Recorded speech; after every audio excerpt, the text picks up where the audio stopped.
Oh, sorry. So, Danganronpa 3, the end of Hoshik Academy, Zetsubou-hen, episode 10. We all knew this episode was coming again. Yeah, still, wow.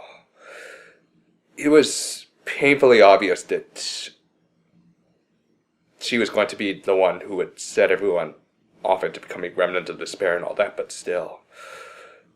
Oh. So, let's talk about it. The episode continued off from last time where Chiaki was walking with Chisa down the hallway, leading to, well, we'll get to that in just a bit, but first, let's talk about something a little bit lighter first. Sakakura got beat up by Junko. Not exactly sure how he lost to somebody who's not listed as a real fighter, but whatever. Maybe she used her blue-faced dudes to help gang up on him, but still. Somehow Sakakura lost to Junko in a fight. We didn't see it. It would have been nice if we could actually see that fight, but then that would have taken away from what happens next, so whatever. Anyway, Junko is able to pin him down and also starts to blackmail him. And as she's blackmailing him, the funniest thing is that some Romeo and Juliet-esque music starts playing, so you're thinking, oh, she's going to make a very kind of Sakakura and Juliet kind of thing by pointing out that he's in love with Chisa, and then she reveals that Sakakura is actually in love with Munakata. Cool dude. Nice to see that they did it in a tasteful way, though Junko herself isn't very tasteful when it comes to, I guess, homosexuals, so she's a bit of a bitch. But yeah, she shows a picture, a spy picture she took of him looking longingly at a picture of Munakata. So yeah, I'm guessing the whole thing that Sakakura was going to say before Munakata stabbed it with his big ass sword was, I'm in love with you, dude. So okay, that would have been nice, but of course Munakata didn't have to be a bit of a jackass about it. But whatever. Anyway, she blackmails Sakakura saying that she'll tell Munakata about this, unless he gives her a little testimony saying that Junko is completely innocent of anything that's gone on so far.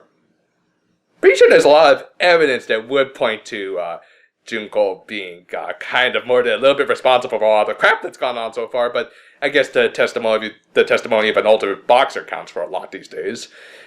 I'll believe it, whatever. Anyway, yeah, so Sakakura, this does kind of paint Sakakura a little bit more in a sympathetic light.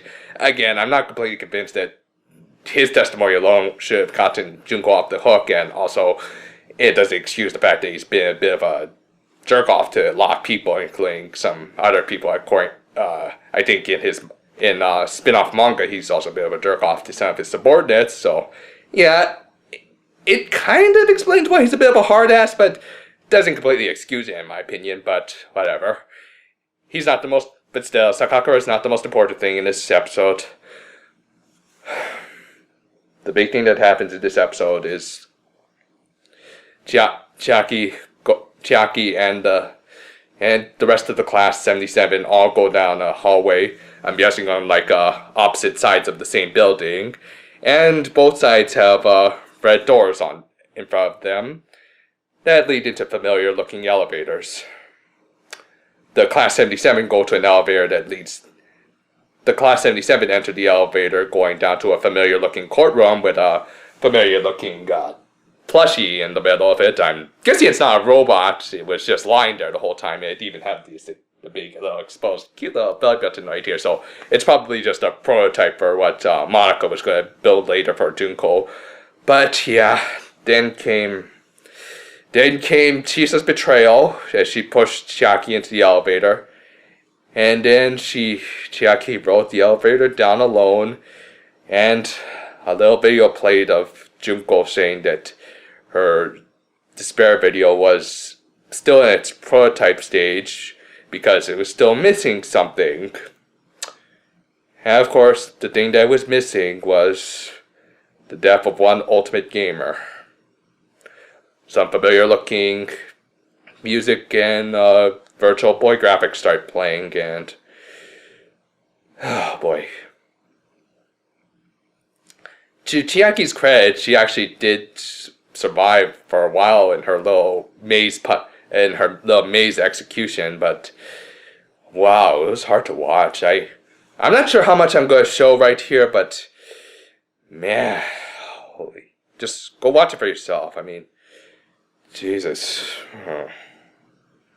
She does do some awesome stuff, like actually calling out Junko and dodges a few saws here and there, but yeah, we all know what's going to happen at the end of this. So, and unfortunately, because of the hypnotic effects that Ryota had already put into the video, the Class 77 wasn't able to get out. We're all paralyzed watching the video, sinking deeper and deeper into despair until the final nail was struck.